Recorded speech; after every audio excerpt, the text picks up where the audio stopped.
بصوا يا رجاله، النهارده عايزين نلعب لعب نضيف. تمام، عايزين نلعب لعب كويس. هنقسم، انت محمد هترجع ورا، انت احمد هتلعب قدام. عايزين نلعب كلنا فريق واحد، كلنا بنهاجم، كلنا بنرجع مع بعض ندافع. كلام مفهوم طبعا اظن. حد من على الفريق جيت زحلق عليك، مش مستاهله خالص نموت نفسنا على الكوره، سيب له الكوره، اهم حاجه صحتك. باكد تاني، حد من الفريق دخل عليك حسيت ان هو هيكسرك، سيبه ياخد الكوره، اهم حاجه رجلك. تمام، نلعب لعب نضيف وان شاء الله نكسب. يلا رجاله، خش خش خش. وقعونا قدام الجون يا رب. ضربة الجزاء دي هتيجي ان شاء الله.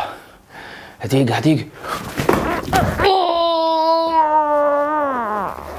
شوط الارض.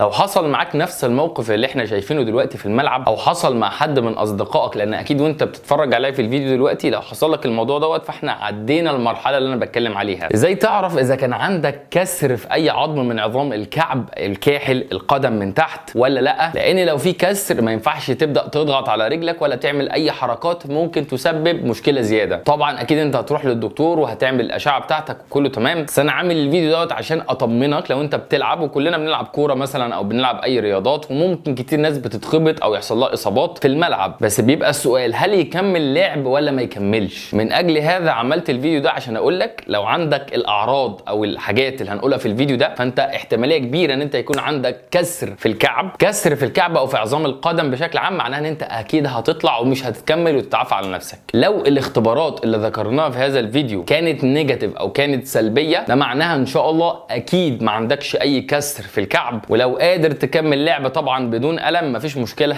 العب يا بطل. مش بس كده، انا هقول لك كمان ازاي تبدا تعمل تمرينات تاهيليه عشان تقوي مفصل الكعب بتاعك كويس ويرجع باذن الله اقوى من الاول. فيديو دسم، يلا بينا.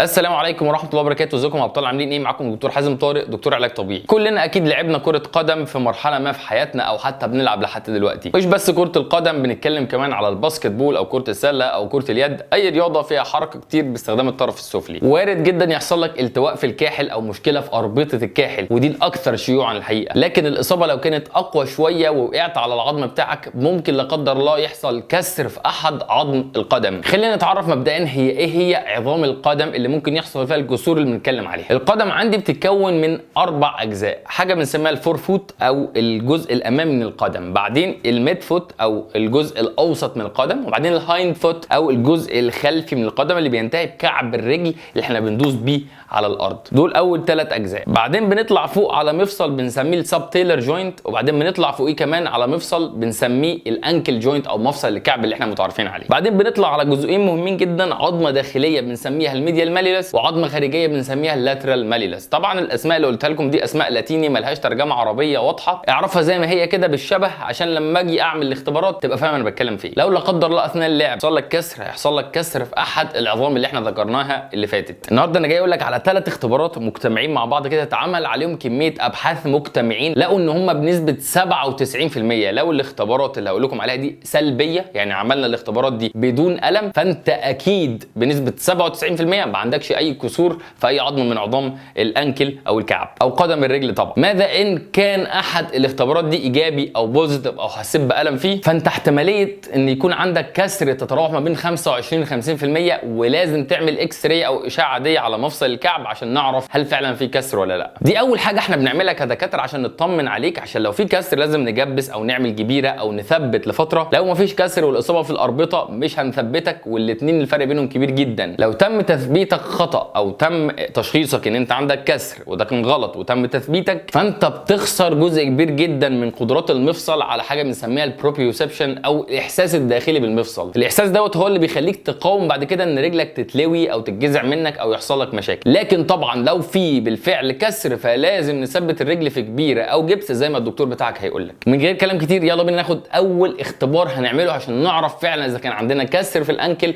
او في القدم ولا لا. الاختبار الاول هناخد كده القدم من فوق لتحت زي ما ذكرناها في العظام في الاول. العظمتين اللي اتكلمنا عليهم، العظمه الداخليه اللي بنسميها الميديال ماليولس والعظمه الخارجيه اللي بنسميها اللاترال ماليولس. هنيجي من تحت خالص عند العظمه زي ما انت شايف هتلاقي فيه انتفاخ كده او العظمه بارزه من الداخل ومن الخارج بالشكل ده. هتبدا تضغط عليها ضغط متوسط الشده وانت طالع لفوق كده لمسافه 6 سم او تقريبا 4 او 3 صوابع لفوق على العظمه الداخليه وعلى العظمه الخارجيه. لو حصل الم واضح في العظمه، يعني لقيت الحته دي بتوجعك دونا عن بقيه العظم اللي موجود فوق، مثلا حسيت ان فعلا في الم في الحته دي سواء كان في العظمه الداخليه او العظمه الخارجيه او كلاهما معا، فالاختبار دوت بوزيتيف، يعني الاختبار ده ايجابي. يعني الاختبار ده بس لوحده بوزيتيف، فانت احتمال ان يكون في كسر بنسبه من 25 ل 50%. ندخل الاختبار الثاني، هنبدا نعمل فيه فحص برضو لعظمه من عظم القدم، هتنزل تحت الميديال مالولوس او العظمه الداخليه بمسافه 3 صوابع، وبعدين تاخد دايره كده قطرها صباعين 3 في الحته دي، تبدا تضغط بيها بايدك على العظم اللي موجود في المنطقه دي. لو حسيت برضو بالم شديد مختلف عن الم الضغط اللي في بقيه العظم اللي حواليه ويشبه الالم اللي انت حسيته في الميديال او اللاترال مالولوس هو الاختبار اللي فات لو كان بالفعل وجعك، فالاختبار دوت برضو بوزيتيف، يعني الاختبار ده ايجابي. يعني برضو مع الاختبار الثاني احتماليه الاثنين كده لو هما ايجابيين مع بعض ان انت يكون عندك كسر تزيد عن 50%. اما الاختبار الثالث وده الاهم بالنسبه لي، ده اختبار وظيفي او فانكشنال تيست، هيقول لك فعلا اذا كان في مشكله ولا لا. بعد ما تقع او زميلك يقع او اللي بيلعب معاك كوره يقع، قول له اقف كده وحاول تمشي 4 خطوات متتاليه، يعني الكعب اللي فيه الاصابه ياخد 4 خطوات، يعني خطوه 2 3 4، نفس الكعب يخطو 4 خطوات. لو قدر يكمل ال4 خطوات بدون ألم، يعني عرف يكملهم حتى لو بالزك بسيط، يعني في وجع بسيط هو مش قادر يحمل بس عرف يكملهم، فالاختبار دوت سلبي والراجل ده كويس. لو حصل ألم تسبب في عدم قدرة ان هو يكمل الاختبار ده لحد الآخر، فالاختبار دوت بوزيتيف. لو ال3 اختبارات بوزيتيف ففي احتمالية كبيرة قوي ان انت يكون عندك كسر، لكن ما اقدرش أأكد ذلك الا لما تعمل اكس راي ان شاء الله مع الدكتور بتاعك ويحدد لك بالفعل في كسر ولا لا، وبناء على ذلك هيكون في تثبيت او لا. اما بقى لو ال3 اختبارات دول نيجاتيف، يعني ال3 اختبارات دي سلبيه، يعني مفيش الم حصل في اي واحد فيهم او عرفت تكمل الاختبارات دي كلها بدون الم، فانت بنسبه 97% بناء على كلام البحث العلمي ما عندكش اي كسور ان شاء الله في منطقه القدم ومنطقه الانكل. ويترتب طبعا على ذلك ان انت لو حتى رحت لاحد الدكاتره واستعجل وقال لك نعمل جبيره او نجبس، فاعرف ان المفروض ما تعملش كده، استشير دكتور تاني. انا بقول انت ممكن تجرب الاختبار دي بنفسك، ما تبقاش دقيق. فالدكاتره التانيين المختصين باذن الله هم هيعملوا لك الاختبارات دي وياكدوا لك على الكلام ده. انا بقول لك المعلومه دي عشان يكون عندك معلومه تعليميه واضحه تكون فاهم بيها حالتك، مش عشان تبدا تجادل بيها مع الدكاتره. طبعا الدكتور متخصص هو مدرب ويرى من الحالات المئات، وبالتالي دقه هذه الاختبارات لما تتم على يد دكتور متخصص هتكون افضل كتير جدا طبعا وادق في النتائج. يلا بينا دلوقتي بقى نتكلم على تمرينات تاهيليه لمفصل الكعب، هتعملها ان شاء الله بعد لو كان في كسر فكيت الجبيره وبدات تتحرك تاني، ولو مفيش كسر وبالفعل المفصل حصل له جزع او مشكله في الاربطه. التمرينات دي هتفرق معاك جدا في تقويه المفصل وتحسين الاحساس الداخلي اللي هيخليك ان شاء الله ما تتعرضش للاصابه دي تاني وترجع للملعب بسرعه او ترجع تمارس حياتك بشكل طبيعي. اول تمرينات هنعملها هي تمرينات المدى الحركي لمفصل الانكل. هتبدا تقف بالشكل ده وتجيب كعبك تدوس بنزين، تنزل رجلك لتحت، يعني تسحب رجلك لفوق، تدخلها يمين، تدخلها شمال، تعمل زي ما تكون بتغرف للداخل كده بالشكل ده وتطلع للخارج بالشكل ده. تعمل السايكل او اللفه دي كلها 10 عدات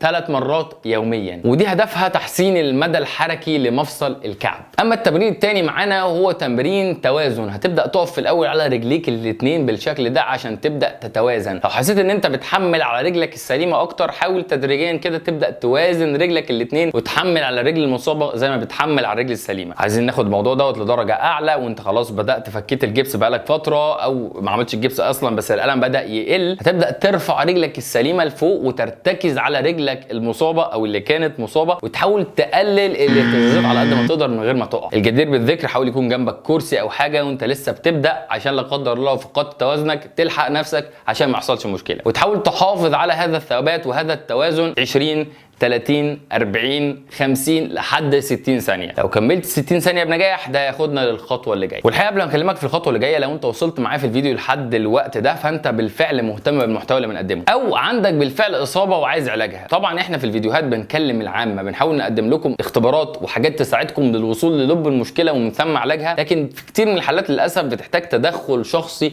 من متخصص. ولذلك انا بقول لكم كلكم جميعا لو انتم بالفعل في مصر تقدروا تنورونا في مركزنا في مركز العلاج الطبيعي الطبيعي لتاهيل الاصابات بتاعه العظام واصابات الرياضيين، منها مشكله الكعب اللي احنا بنتكلم عليها مثلا النهارده، وغيرها من مشاكل كتيره خاصه بالاربطه زي الرباط الصليبي والتهابات الاوتار وغيرها. لو انت من بره مصر او حتى في مصر ومش عارف تجي لنا، فاحنا بفضل الله وبكل فخر بنعلن عن برامج العلاج الطبيعي الاونلاين بتاعتنا. برامجنا تعليميه في المقام الاول طبعا، ولا تغني ابدا عن استشاره الطبيب، لكن عايز اقول لك ستجد فيها تقريبا 70% من النتائج اللي بتحصل عليها في مراكز العلاج الطبيعي، بل في بعض الاحيان بتكون افضل من حيث المعرفه اللي انت بتشوفها. انا شخصيا بقول لك لو تقدر تجي لي في العياده ده هيكون افضل بكتير، لان ده هيديك ال 100% كامله خبره. لكن بفضل الله احنا عاملين استمارات ونظام كامل للتقييم والفحص الشامل، ومن ثم برامج علاجيه ومفاجات اكتر كتير. هتعرف التفاصيل بتاعتها تحت في الديسكربشن، هتلاقيها بعنوان برنامج العلاج الطبيعي اونلاين. اعرف تفاصيل اكتر، ولو بالفعل عندك مشكله تنورنا والف سلام عليك. بعد ما وصلنا للمستوى ده من التوازن، لازم نصعب الموضوع ان احنا نبدا نقف ونتوازن على سطح غير متزن او بنسميه unstable surface. ممكن تجيب مخده او اي حاجه وعره او متعرجه تحت رجلك وتحاول تحافظ على التوازن فيها. حاول تحافظ على التوازن ان انت ما تنزلش رجلك 20 30 40 50 ثم 60 ثانيه. لو عرفت تحافظ على ده فانت ممتاز. والمستوى الاعلى ان انت تقلل الاهتزازات، يعني وانت واقف حاول ان انت ما تتهزش كتير، حوضك ما يقعش كتير، ده هيفرق معاك كتير جدا. التمرين اللي بعد كده ممتاز جدا ومهم، هو تمرين لدعم عضلات الحوض. تقول لي يا دكتور انا عندي مشكله في الكعب، ايه علاقه الحوض بالموضوع؟ عايز اقول لكم كتير من مشاكل الكعب ممكن تكون مشكلتها قله مرونه او ضعف عضلات في منطقه الحوض. النهارده انا هديك تمرين ممتاز جدا لتقويه عضلات الجلوتيس ميديس او عضلات الحوض الجانبيه. هتنام بالجنب على جنبك بالشكل ده، وتبدا تحط ايدك في وسطك بالشكل ده، وتكون جسمك قصاد الحيطه واخد مشط رجلك عليك بالشكل ده. صباعك الكبير يكون باصص لقدام او باصص لتحت قليلا، بعدين تفتح رجلك عن بعض بالشكل ده. مش بتفتح لحد الاخر جامد، بتفتح لحد ما يكون ما بين رجلك الاثنين زاويه من 45 ل 50 درجه، وبعدين تنزل بالراحه وتكرر لي التمرين دوت 15 20 عده في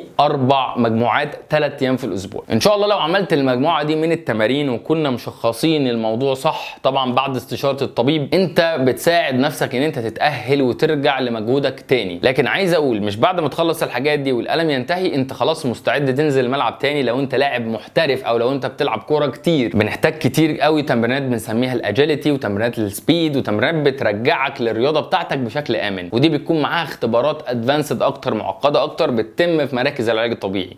وبس كده يا ابطال، يا رب يكون الفيديو عجبكم، ولو عجبكم لا تنسوا اللايك الجميل. عرفوني تحت في التعليقات حابين تشوفوا ايه تاني في الفيديوهات بتاعتنا. كان معاكم دكتور حازم طارق، اشوفك الفيديو الجاي ان شاء الله يا ابطال. السلام عليكم.